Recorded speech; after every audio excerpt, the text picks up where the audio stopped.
தினமணி நேயர்களுக்கு வணக்கம். Chennai super Kings அணி வந்து நாங்க மேலே ஏறி வரோம், எல்லாரும் கொஞ்சம் ஒதுங்கி நில்லுங்க அப்படின்னு ஒரு பெரிய ஒரு முழக்கத்தை முன் வச்சுட்டு ஒவ்வொரு வெற்றியும் பெற்று புலிகள் பட்டியலில் மேலே ஏறி வந்துகிட்டே இருக்கிறாங்க. ஸோ இப்போ கடைசியாக டெல்லி கேபிட்டல்ஸ்க்கு எதிராக வந்து ஒரு வெற்றியை பதிவு செஞ்சிருக்கிறாங்க. இந்த ஆட்டத்தை பற்றின ஒரு சின்ன ரிவ்யூ தான் இந்த வீடியோவில் நம்ம பார்க்க போகிறோம்.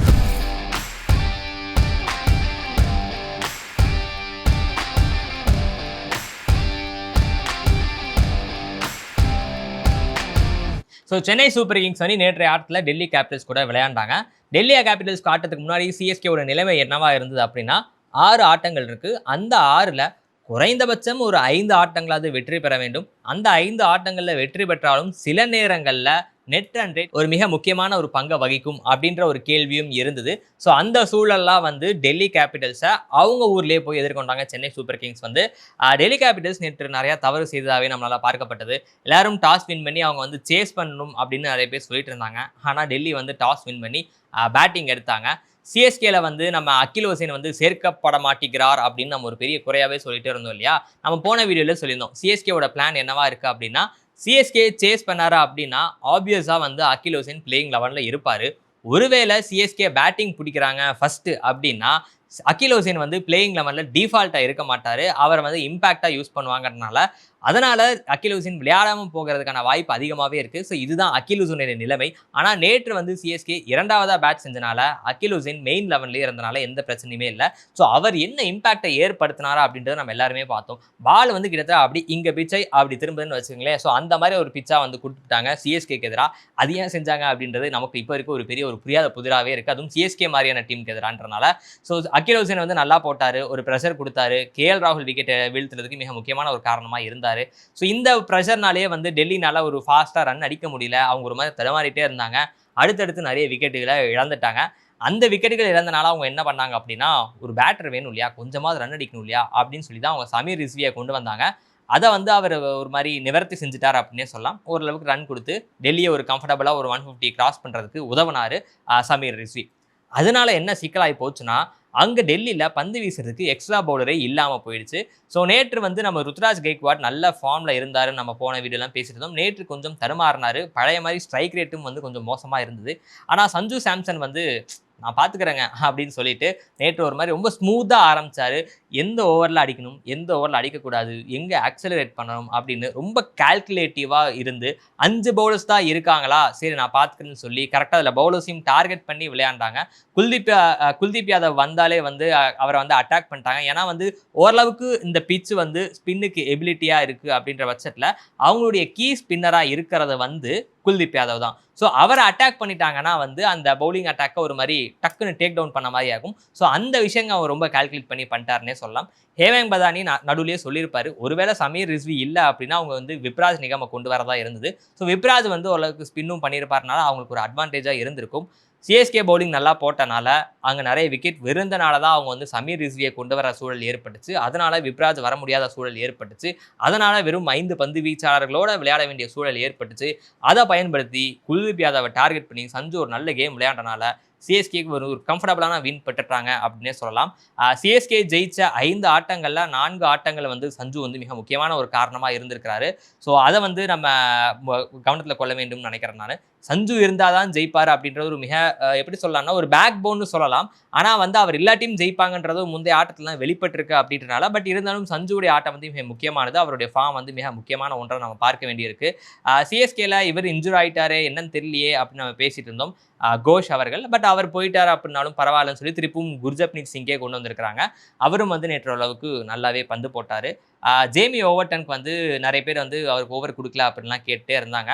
ஆனால் இந்த சூழலில் வந்து அவருக்கு கொடுக்காததான் நல்ல முடிவு அப்படின்னு வல்லுநர்கள் வந்து நிறைய கருத்துக்களை இப்போ தெரிவிச்சிட்டு இருக்கிறதையும் நல்லா பார்க்க முடியுது. அப்படின்னால ருத்ராஜ் கெய்க்வாட் அளவுக்கு நல்லாவே நேற்று கேப்டன்சி செய்திருக்கிறார் அப்படின்னே சொல்லலாம். இதில் இன்னொன்று என்னன்னா, நம்ம வந்து போனதிலே சொல்லியிருந்தோம், எப்பா நீங்கள் சிவம் துபேவை பந்துவும் கொடுக்க மாட்டீங்க பவுலிங் போடுறதுக்கு, அப்புறம் எதுக்கு அவரை நீங்கள் ஃபீல்டிங் நிற்க வைக்கிறீங்க, அவர் திணறாரு, தடுமாறுறாரு, கேட்ச் விடுறாரு அப்படின்னு சொல்லிட்டு இருந்தோம். ஸோ அதே மாதிரி நேற்று வந்து அவரை வந்து இம்பாக்ட் பிளேயராக தான் பயன்படுத்துறதுக்கு ரெடியாக இருந்தாங்க. அவர் வந்து ஃபீல்டிங் செய்யலை, இனிஷியலாக பிளேயிங் நம்மளால் அவர் கிடையாது.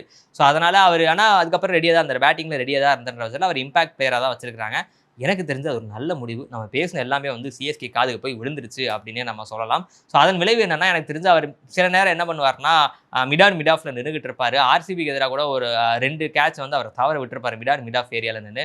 நேற்று வந்து அதே மாரி அங்க ஒரு கேட்ச் போகும்போது பிரேவிஸ் கரெக்ட்டா கேட்ச புடிச்சிருவாரு. அப்புறம் ருத்ராஜும் கரெக்ட்டா கேட்ச்லாம் புடிச்சிருவாருன்றனால, எனக்கு தெரிஞ்சு அந்த மாரி விஷயங்கள் எடுத்து அந்த முடிவ வந்து கொஞ்சம் தைரியமா எடுத்தது நல்ல விஷயமாவே நம்ம பார்க்கப்படுது. சிஎஸ்கேக்கு உதவி இருக்கு. ஸோ ஓவரால் கேப்டன்சியா வந்து ருத்ராஜ் அவர்கள் வந்து நல்லா செயல்பட்டிருக்கார் அப்படின்னே நம்ம சொல்லலாம். பேட்டிங்லயும் வந்து கார்த்திக் சர்மா நேற்றும் வந்து கொஞ்சம் ரிக்வயர்ட் ரன் ரேட் வந்து 160க்கு கீழ இருந்தனால, டார்கெட்ஸ் 160க்கு கீழ இருந்தனால, அவரால கொஞ்சம் வந்து அந்த டைம் எடுத்து விளையாடுறதுக்கான ஒரு வாய்ப்பு அவருக்கு உருவாச்சு. நம்ம இப்ப என்ன சொல்லலாம் அப்படின்னா, அந்த பிட்ச்ல வந்து ஈஸியா விளையாட முடியாது. ஆமா, உண்மதான் ஒத்துக்கலாம் தான். ஸோ தேவையான நேரத்தில அக்ஸலரேட் பண்ணணுன்ற நேரத்தில கடைசியில கேம கொஞ்சம் இந்த முறை கொஞ்சம் ஃபாஸ்ட்டா முடிக்கலாம் அப்படின்னு நினைக்கிறப்போ, கொஞ்சம் ஃபாஸ்ட்டா முடிச்சு குடுத்தாரா, ஒரு 41 ரன்கள் ஆட்டம் இழக்காமல் எடுத்தாரு. So back to back 2 match வந்து அவரு வந்து சேஸ கம்ப்ளீட் பண்ணி குடுத்திருக்காருன்றது அவருக்கு நல்ல ஒரு கான்ஃபிடன்ஸ குடுக்கும். ஆனா ஒரு 220, 230 மாரியான பிட்ச்ல விளையாடுறப்போ, அவரால அந்த சூழலுக்கு ஏற்ப கொஞ்சம் ஃபாஸ்ட்டா ஆட முடியுமா அப்படின்றது ஒரு மாரி தயக்கமா இருக்கு. காரணம் என்னன்னா, அவர் நெறைய டாட் பால்ஸ் ஆடுறாரு. அவருக்கு அந்த பொட்டன்ஷியல் இல்ல அப்படின்றது நம்ம அப்படி சொல்ல வரல. ஆனா அந்த பொட்டன்ஷியல வந்து அவரு உரிய நேரத்தில வெளிப்படுத்துவாரா? அப்படின்ற ஒரு கேள்வி இருக்கு. அத வெளிப்படுத்துறாரு அப்படின்னா, எனக்கு தெரிஞ்சு சிஎஸ்கே இந்த பேட்டிங் லைனப் போறதுல எந்த தப்புமே இல்ல.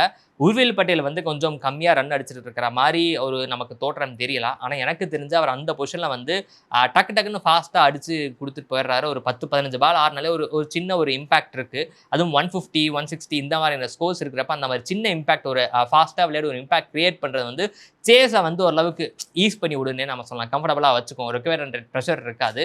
ஸோ அதனால வந்து அவரும் வந்து பெரிய நம்ம வரும் ரொம்ப கிரிட்டிசைஸ்டா நம்ம பார்க்க வேண்டாம். ஸோ சிஎஸ்கே ஓரளவுக்கு காம்பினேஷன சரியா கண்டுபிடிச்சுட்டாங்க. இப்ப மேட்ரு என்ன அப்படின்னா 10ல 5 ஜெயிச்சிருக்காங்க இல்லையா? இன்னும் வந்து ஒரு 4 ஆட்டங்கள் இருக்கு. அந்த 4 ஆட்டங்களும் ஜெயிச்சாங்க அப்படின்னா 8 புள்ளிகள். ஸோ 18 புள்ளிகளோட ரொம்ப கம்ஃபர்டபுளாவே வந்து பிளே ஆஃப்க்கு போயிரலாம். அதிகபட்சம் நம்ம என்ன பண்ணலாம்னா, ஒரு ஆட்டம் வேணா தோல்வி அடையலாம். ஆனா அந்த தோல்வி என்ன ஆகும் அப்படின்னா, நெட் ரேட் அடிப்படையில நம்ம போகிற மாரியான சூழல் ஏற்படலாம்னு நினைக்கிறேன். ஏன்னா நெறைய பேர் நம்ம கூட போட்டி போட்டுட்டு இருக்கிறாங்க. இப்ப நம்ம 10க்கு 5 அப்படின்னா 10க்கு 6ல எஸ்ஆர்எச் இருக்கிறாங்க, ஆர்ஆர் இருக்கிறாங்க. அதுக்கப்புறமா ஜிடியும் இருக்கிறாங்க. இதுல ஜிடியோட நெட் ரன் ரேட் மட்டும் தான் வந்து சிஎஸ்கே உடைய குறைவா இருக்கு. மற்ற இரு அணிகளுடைய நெட் ரன் ரேட் வந்து கொஞ்சம் கூடுதலா இருக்கிறாங்க அப்படின்றனால நெட் ரன் பின்னாடி மிக முக்கியமான ஒரு வேலையா பார்க்க வேண்டிய பார்க்கும் அப்படின்னு நம்ம எதிர்பார்க்கலாம். சிஎஸ்கே அடுத்து யார் கூட விளையாடுறாங்க அப்படின்னா 2 மேட்ச் வந்து எல்எஸ்டியோட விளையாடுறாங்க. அதுக்கப்புறமா எஸ்ஆர்ஹெச்சோட ஒரு கேம், ஜிடியோட ஒரு கேம் விளையாடுறாங்க. ஸோ இப்போ எல்எஸ்டியோட 2 கேம அவங்க ஜெயிச்சுட்டாங்க அப்படின்னா நமக்கு காம்படிட்டர்ஸா யார் இருப்பாங்க? எஸ்ஆர்ஹெச்சும், ஜிடியும் இருப்பாங்க. ஸோ அவங்க டைரக்ட்டா அடிச்சிட்டாலே வந்து நம்ம ஓரளவுக்கு பெரிய எந்த சிக்கலும் இல்லாம போயிரலாம். எல்எஸ்டி வந்து ஒப்பீட்டளவு மிக மோசமான ஒரு ஐபிஎல்லா அவங்களுக்கு அமைஞ்சிருக்கு. ஆனா கடந்த ஆட்டம் வந்து நிக்கோலஸ் பூரன் கொஞ்சம் அடிக்க ஆரம்பிச்சிருக்கிறாரு அப்படின்றது நமக்கு ஒரு பயமாவே இருக்கு அப்படின்னு சொல்லலாம். ஸோ ஒருவேளை எல்எஸ்டி வந்து நாங்க வந்து துவண்டலாம் போகல. அட்லீஸ்ட் எங்களோட ப்ரைடுக்காகவாவது நாங்க விளையாடுவோம் அப்படின்னு திடீர்னு ஏதாவது எழுச்சி பெற்றா மட்டும் தான் சிஎஸ்கேக்கு சிக்கலா இருக்கு. ஆனா எல்எஸ்டிக்கு எதிராக சரியான வியூகம் வகுத்து, சரியான திட்டங்களோட போனாங்க அப்படின்னா, எல்எஸ்டிய அடிக்கிறது வந்து ஒப்பீட்டளவுல சுலபம் அப்படின்றனால, சிஎஸ்கே அடுத்த 2 ஆட்டங்கள்ல ஜெயிப்பாங்க அப்படின்ற ஒரு நம்பிக்கையோடயே இருப்போம் நம்ம. முடிஞ்ச அளவுக்கு வந்து அக்கீல் ஹுசைன நம்ம இப்ப முன்னாடியே சொன்ன மாரி சேசிங்னா வந்து அவர் பிளேயிங் 11 கன்ஃபார்மா இருப்பாரு. ஃபர்ஸ்ட் பேட்டிங்னா டவுட் அப்படின்ற விஷயம் இல்லாம, அவர டிஃபால்ட்டாவே பிளேயிங் 11ல வச்சுக்கிறது வந்து நமக்கு நல்லது. ஏன்னா பேட்டிங்ல சஞ்சு சாம்சன் இருந்தா சிஎஸ்கே ஜெயிக்குது அப்படின்னா, பவுலிங்ல அகில் ஹுசைன் இருந்தாலும் சிஎஸ்கே ஜெயிக்குது அப்படின்ற உண்மையும் நம்ம வந்து இந்த இடத்துல மறந்துவிட முடியாது அப்படின்றத நம்ம ஒத்துக்கிட்டே ஆகணும். அதனால இந்த காம்பினேஷனை அப்படியே பிடிச்சுக்கங்க. தேவையில்லாத குழப்பங்கள் வேண்டாம். இந்த காம்பினேஷனோட போய் இதே முனைப்போட அடுத்தடுத்த ஆட்டங்களை வெற்றி பெற்றோம் அப்படின்னா, சிஎஸ்கே பிளே ஆஃப் போகிறதுக்கான வாய்ப்பை வந்து யாராலையும் தடுக்கவே முடியாது. ஸோ எல்எஸ்டியோட 2 ஆட்டங்கள் இருக்கு அடுத்து. ஃபர்ஸ்ட் அதை பத்தி அதில் மட்டும் நம்ம கவனம் செலுத்தலாம். அந்த 2 ஆட்டங்கள்ல 2லயுமே சிஎஸ்கே ஜெயிக்குமா என்ன அப்படின்றத கீழே கமெண்ட் பண்ணுங்க. சிஎஸ்கே அணியில இந்த காம்பினேஷன் வெற்றி பெற்றாலுமே கூட எனக்கு இவர் வேணான்னு தோணுதுங்க அப்படின்னு உங்களுக்கு ஏதாவது தோணுச்சா கீழே கமெண்ட் பண்ணுங்க. ஏதாவது மாற்றம் செய்யணுமா அது என்ன அப்படின்றத சொல்லுங்க. சிஎஸ்கே பிளே ஆஃப் போகுமா போகாதா அப்படின்றதையும் கீழே கமெண்ட் பண்ணுங்க. ஆரம்பத்துல இந்த அணி பிளே ஆஃப் போகிறதுக்கான ஒரு பாடி லாங்குவேஜே இல்ல அப்படின்ற மாதிரி தெரிஞ்சது. ஆனா டீமுக்குள்ள இப்ப பார்த்தோம் அப்படின்னா ஒரு பெரிய ஒரு ரேப்போலாம் செட் ஆயிருக்கு. ஒருத்தர் விக்கெட் எடுத்தாருன்னா மொத்த டீமே வந்து அந்த ஒரு வின்னிங் டீமுக்கான அந்த ஒரு மொமெண்டம் வந்து அவங்க ஆல்மோஸ்ட் பிடிச்சிட்டாங்க அப்படின்னே சொல்லலாம். ஸோ அந்த மொமெண்டம் வந்து அவங்க இன்னும் ஜாஸ்தி பண்ணாங்க அப்படின்னா பிளே ஆஃப் போயிருவாங்க அப்படின்னு நான் நம்புறேன். நீங்க என்ன நினைக்கிறீங்க அப்படின்றத கீழே கமெண்ட் பண்ணுங்க. அடுத்த வீடியோல உங்களை மீண்டும் சந்திக்கிறோம். நன்றி, வணக்கம்.